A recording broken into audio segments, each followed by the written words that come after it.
Matapos idiin ng matatag ang kanyang mabigat na paa upang durugan ang dibdib ni Logan, na nag-iiwan sa kanya na ganap na walang kalaban-laban sa sahig, binunot ni Hansby ang kanyang espada, habang itinuturo ang malamig na espada ng direkta sa kanya, at sinasabi na pagbabayaran niya ang malubhang kasalanang ito gamit ang kanyang mismong buhay. Nang walang pag-aalinlangan, sumugod si Luther kay Hansby gamit ang kanyang dambuhalang hammer, habang umuungal ng kung paano niya pananggahasan iyon. Kalmadong sinubaybayan ni Hansby ang kanyang paglapit habang itinuturo ang isang hintuturo sa kanya habang ang kulay dilaw na mana ay nagsisimulang sumiklab mula sa dulo nito. Habang pinaliliit ni Luther ang distansya, lumaki ang kanyang mga mata sa gulat eksakto bago ang isang biglaang pagsabog ay nagpatalsak sa kanya palayo. Dumura siya ng isang dakot na dugo bago bumagsak ng mabigat sa lupa sa layo ng ilang metro. Habang nakapako sa lupa na may mabigat na boots ni Hansby sa kanyang dibdib, lubos na nagulat si Logan nang makitang lumilipad ang katawan ni Luther na parang isang basahang manika. Inisip niya sa kanyang sarili kung paano ang dambuhalang higanting iyon ay naisantabi gamit lamang ang isang simpleng pitik ng daliri. Sa pagbalan ng kanyang paningin, nakita niyang hindi man lang gumalaw si Hansby kahit 1 sentimetro man lang. Nagmura si Logan sa loob-loob niya, na nagtatanong kung masyado ba niyang minaliit ang pride ng Empire. Sa paghihigpit ng kanyang hawak sa kanyang espada, nagpasya si Logan na kung mamamatay din naman siya sa huli, kahit paano ay magsasama siya ng isa sa kanila pababa. Mahigpit niyang kinagat ang kanyang mga ngipin at sinimulang pakawalan ang kanyang panloob na force, habang ang isang mabigat na talukbong ng mana ay bumabalot sa kanyang pangangatawan.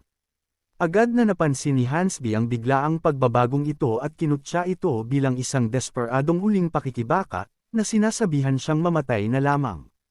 Ikinarga ni Hansby ang kanyang pinal na hampas, ngunit may isang nanghimasok sa mismong perpektong sandali, na nag-aatas na malaman kung ano ang iniisip nitong ginagawa niya. Agad na napatigil si Hansby at nagsimulang manginig ng marahas. Walang iba ito kundi ang Emperor mismo, na kamakailan lamang ay nagpakawala ng kanyang sariling nakatutulala at nakasasalat na kapangyarihan. Galit na galit sa mapangahas na aksyon ni Hansby, tinitigan siya ng Emperor pababa ng may ganap na galit. Humarap si Hansby, nakita ang kanyang pinuno, at agad na isinara ang kanyang espada sa kaluban. Agad siyang lumuhad sa kanyang mga tuhod, habang desperadong ikinatwiran na pananggahasan ni Logan na pinsalay ng isang talento ng Empire sa harap ng kanyang kamahalan, na nangangahulugang dapat itong dumanas ng isang kahabag-habag na kamatayan upang itaguyod ang awtoridad ng parehong Emperor at ng Empire. Gayunpaman, pinutol siya ng Emperor sa pamamagitan ng pananalita, na isinasaad na siya ang nagbigay ng utos, at nagtanong kung nangangahas ba si Hansby na tawaging isang kahihiyan ang resulta, na tila nangangahas si Hansby na kutsain siya. Ganap na napatigagaw si Hansby sa puot ng Emperor. Sa isang desperadong pagmamakaawa para sa kapatawaran, sinimulan niyang paulit-ulit na ayampog ang kanyang ulo sa sahig, habang nauutol na hindi niya kailanman gagawin ang ganoong bagay, at na simpleng kumilos lamang siya para sa pinakamahusay na kapakanan ng Empire. Idineklara ng Emperor na siya ang Empire, at ang Empire ay siya. Pagkatapos, gamit ang isang napakadilim na ekspresyon, itinanong niya kung paano pananggahasan ni Hansby na sumuwi sa kanyang mga utos habang sinasabing ito ay para sa kanyang kapakanan. Marahas na nanginig si Hansby, na nilabasan ng malamig na pawis sa mga nakatatakot na salita ng Emperor. Sinimulan niyang ayampog ang kanyang ulo sa sahig ng maraming beses, habang humihingi ng paumanhin sa kanyang kamahalan, at inaamin na nabigo siyang kumilos alinsunod sa kanyang kalooban at nang ahas na lumampas sa linya. Lubos na nagulat si Luther sa kanyang nasasaksihan, at hindi siya nag-iisa. Si Logan ay katulad ding natulala habang pinapanood ang lalaki na paulit-ulit na itinatama ang kanyang ulo sa lupa, na nagtatanong sa sarili kung ang First Sword ba ng kontinente ay tunay na nagpapakumbaba sa ganitong antas. Nagpakawala ng isang mapag-isipang huni ang Emperor, habang binabanggit na dahil kinilala ni Hansby ang kanyang paglabag bago pa naging huli ang lahat, isa sa alang-alang niya ang panghabang buhay nitong serbisyo sa Empire. Sinabi ni Logan sa kanyang sarili na may katuturan ito, dahil ang lalaki ay ang First Sword pa rin ng kontinente, na nangangahulugang hindi siya parurusahan ng malubha para sa isang bagay na tulad nito. Ngunit pagkatapos ay tinawag ng Emperor ang pangalan ni Hansby.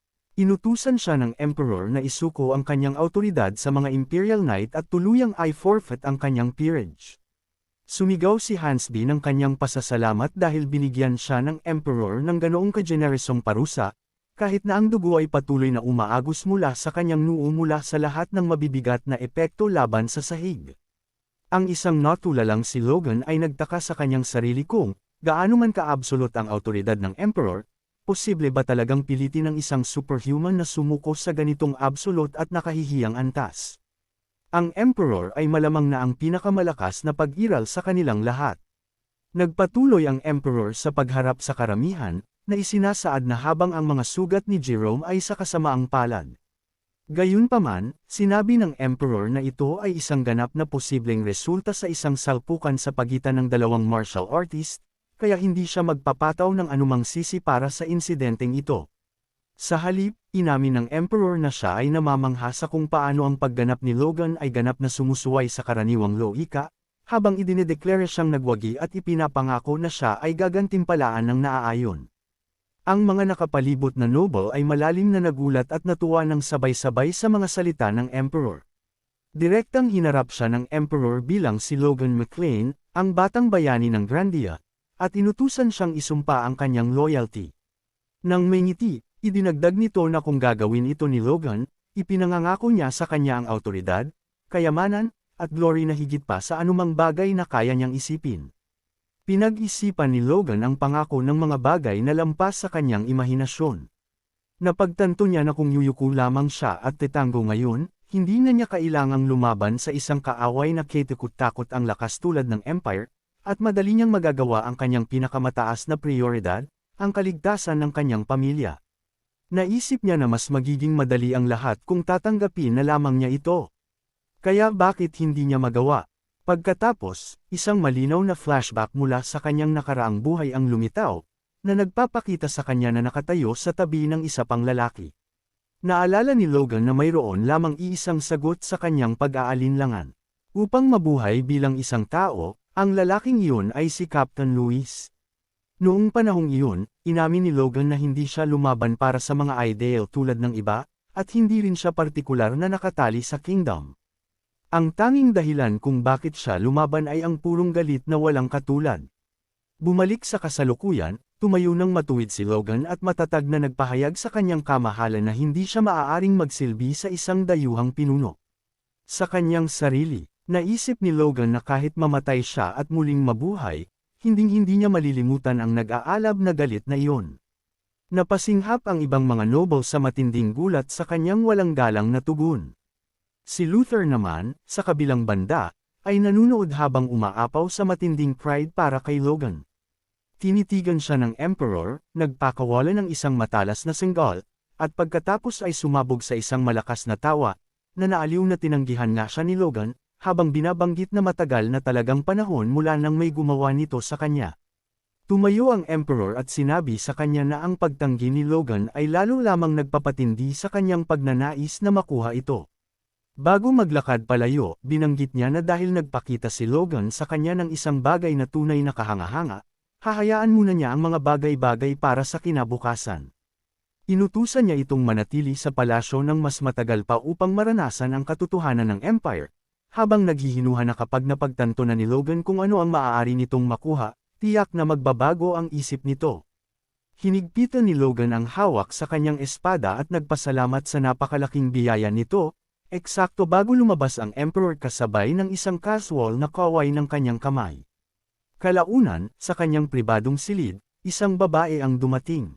Ipinakilala niya ang kanyang sarili bilang si Plantes, isang lingkod ng Panginoong Akron, ang Diyos ng Gondor, habang isinasabi na isang karangalan na makaharap siya. Sinabi sa kanya ni Logan na ang kanyang mga pinsala ay hindi naman masyadong malubha, habang humihingi ng paumanhin sa pagpapadala sa kanya sa anumang abala at tinawag siyang bishop. Tiniyak niya sa kanya na higit pa sa sapat ang ibinayad ng kanyang imperial na kamahalan para sa kanyang oras, na sinasabihan itong huwag mabahala bilang kanyang kapatid. Nakakulong sa kanyang mga iniisip, namangha si Logan na ipinatawag pa ng Emperor ang isang tunay na bishop ng Nine Great Gods para lamang gamutin ang ilang sugat, sa halip na isang high-rankang disciple lamang.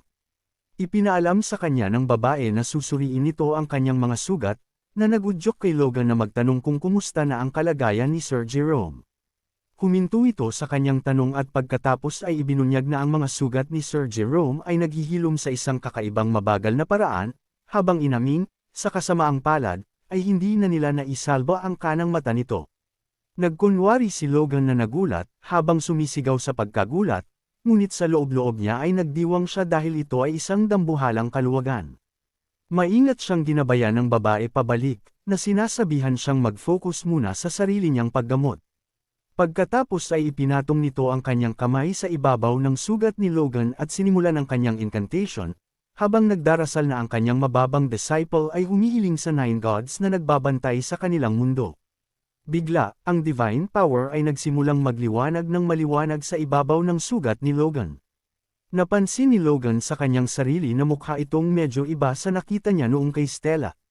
Napagtanto ni Logan na ang mga epekto ay tunay na hindi mapagkakaila, habang napapansin na nagawa nitong pagalingin maging ang kanyang mga internal injury. Namangha ang babae sa nakita, at binanggit na ito ang unang pagkakataon na nakakita siya ng aura na napawi ng ganoon kalinis, habang naghihinuha na ang katawan nito ay sadyang napakatatag lamang. Nagpasalamat si Logan sa kanyang kabaitan, ngunit lihim na nag-isip na ang totoo ay dahil pinilit niyang ilabas ang natitirang aura gamit ang kanyang force core. Habang isinusuot niyang muli ang kanyang damit, nagsalita ang babae, at nagtanong kung nabanggit ba nito na nagmula siya sa Grandia. Kinumpirma ito ni Logan, at nagtanong kung bakit siya nagtataka. Ipinaliwanag niya na nakarinig lamang siya ng isang medyo kakaibang kwento na nagmumula sa parokya ng Grandia. Isang nagulat na Logan ang umulit sa kanyang mga salita, habang iniisip sa sarili na hindi naman siya pamilyar sa mga usaping relihiyoso. Tumango ang babae, habang nililinaw na bagaman hindi siya ganap na nakakaalam sa usapin, narinig niya na may mga ipinanganak na bata kung kanino ang divine power ay walang anumang epekto kahit kaunti, at nagtanong kung may alam ba siya kung totoo ito. Ang naming ceremony ng anak na babae ng kanyang master ay agad na nag-flash sa isip ni Logan. Natulala, nagtaka siya sa kanyang sarili kung ito ba ay posibleng tungkol kay Stella,